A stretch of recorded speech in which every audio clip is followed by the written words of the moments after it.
At Zoom into Wine, we're covering Sauvignon Blanc this week, and our guest is Matt Berson with Love and Squalor from Portland Wine Company.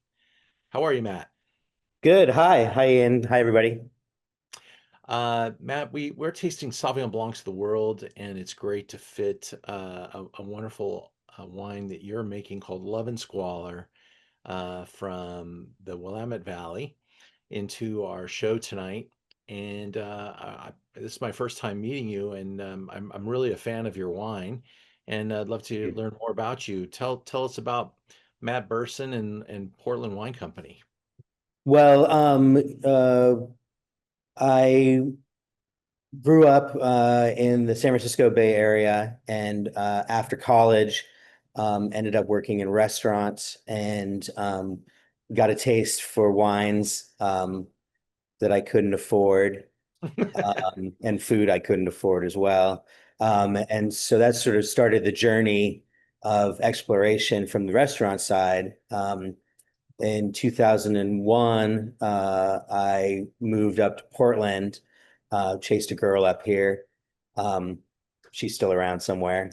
Um, uh, and took over a restaurant there or here, where I started meeting a lot of winemakers, Hmm. um, which was really my first experience really getting to sit down and talk to winemakers in a casual way. And pretty soon they were inviting me to hang out at their wineries and help pour at their events, and eventually put on some grubbies and come help wash barrels and pressure wash the floors and things like that. And that's how this journey began. I sort of fell into it, uh, as you do sometimes with the best things.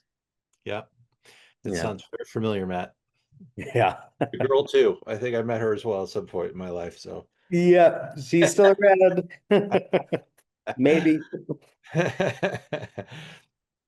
So you're called the Portland Wine Company. So I'm imagining your tasting rooms actually in like downtown Portland. Yeah, so I made the wines in the corners of other people's wineries for many years while I was working for other people as well, and um, eventually moved into a shared space in McMinnville. Um, and by that time, my girlfriend, now wife, was on the scene, and we were started plotting to move our production into Portland and build an urban winery. Um, and so we did. It took many years to find the right spot, but now we have a full service winery and customer facing tasting room in Southeast Portland. Uh, so all the grapes are grown for us in the Willamette Valley. Sometimes we purchase from other regions like Southern Oregon or Columbia Valley, but mostly it's Willamette Valley fruit, and they put it on the back of trucks and drive up the road, and we do all the processing here uh, in our lovely urban winery. That's awesome. There's a view of the outside. What are you like? Is it a neighborhood that you're in, or is there a landmark? Yeah, it's kind of near Mount Tabor neighborhood, which if those of you not familiar with Portland, there's an old dead volcano in the southeast quadrant called Mount Tabor, which is now a lovely park. And so we're sort of on the bottom of the flanks of that, uh, and very accessible to downtown. Is probably 10 minutes, and the airport is about 15 minutes from where we are. So it's very central. And most importantly, for bringing grapes in and out of here, it's also very easy access by highways and big enough roads to handle those trucks. Perfect. So Love and Squalor, where did the name come from? So Love and Squalor, like some of the best things in the world, is stolen. I took it from a writer named J.D. Salinger, who, as you most likely know him as the writer of Catcher in the Rye, which used to be taught in every middle school, I think, um, maybe high school. I Uh, read the notes. I remember. yeah, there you go. Um, Well, he wrote a story called For Esme with Love and Squalor. And while I was casting about wildly for a name to name this new thing I had in barrel, I tripped across that book, which that short story was the lead story of. And the story For Esme with Love and Squalor has nothing to do with Oregon, nothing to do with wine, nothing to do with me, really. But that phrase, love and squalor, really flipped a switch for me because my experience that far in winemaking, and in most passion projects, was that it was a lot of squalor that goes along with something that you make that you love and that other people can also love. So there's sort of not this, you know, people have this vision of winemaking, and it's a beautiful one of, sunny days on the Tuscan hillside and diaphanous sundresses and beautiful birds flying overhead. And that does happen sometimes, but a lot of it is dirty, sticky work. And grapes are truly an agricultural product. They come out of the clayey soils of the Willamette Valley, which stick to your shoes and get everywhere. And you spend 14 hours processing grapes, and you get grape juice in your Wellingtons and wasp stings. And from that comes something that people write songs and poems about. So that's the Well said. inspiration. Love it. Well said. Sauvignon Blanc, not the first grape variety you think of from Willamette Valley. Yeah, it's not a hugely popular grape in the valley and not widely planted. I think the expression of it from the Willamette Valley, though, I think is amazing. I was turned on to it. I worked early on for Patty Green at Patricia Green Cellars and Jay Summers at Jay Christopher, and now JC Summers, and Andrew Rich from Andrew Rich Vintners or Vintner, and they were all making it, and I was working for them, and so I was tasting Sauvignon Blanc, was inspired by their ability to make something lovely from it to pursue that myself. Wonderful.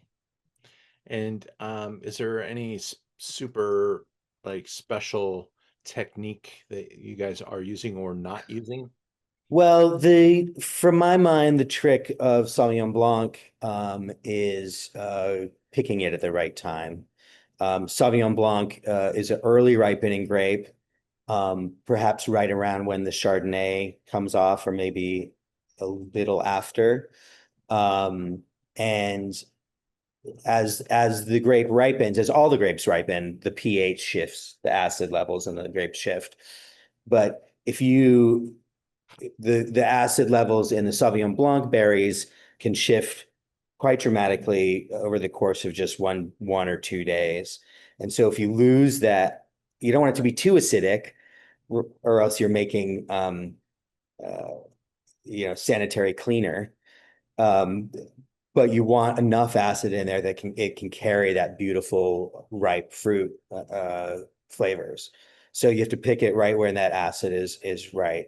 Um, we bring it in and press it, and we use a combination of wild yeasts and tamed yeasts in different vessels, and just let it ferment dry. One of the yeasts that we like to use sometimes with Sauvignon Blanc is actually a champagne yeast that another winemaker turned me on to, and the champagne yeast is really good at fermenting it dry, keeping that acidic tingle, but not affecting the flavor very much through the fermentation. So it's a very neutral kind of yeast that likes to eat up every last bit of sugar, so we don't end up with any residual sugar on the wine.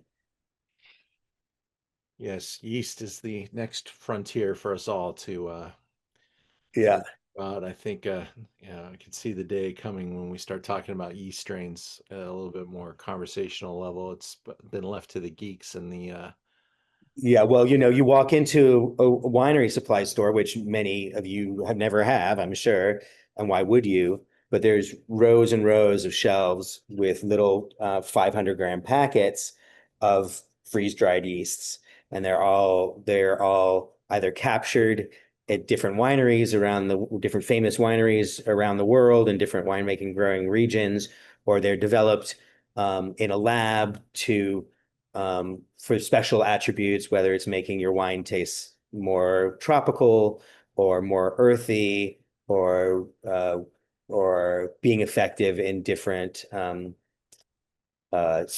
fermentation situations. It's you can really geek out on it. Your tasting room looks very inviting, and do you need an appointment to come by, or is it open You for? don't, you're welcome to make an appointment online, but we're open Thursday through Sunday for walk-ins. We have a daily flight of wines, as well as wines by the glass and bottle. We have a little selection of some friends' wines here too, and some snacks. There's outdoor dining area and outdoor seating area too, which on a quiet side street. So yeah, and if you know, and when you're here, be sure to ask whoever's working if you can take a peek in the back and take a look at the winery. We'd love to show you that. That's fantastic. Wine's around 20 bucks, and I consider it a great value. I hope you guys enjoy tasting with me now. Matt, thank you so much for your time. We're going to taste it with the crew, and Great. we'll see you in Oregon. Yeah, I look forward to it. Nice to meet you all. Thank you, sir. Have a good day, buddy. Thank you. Okay, bye.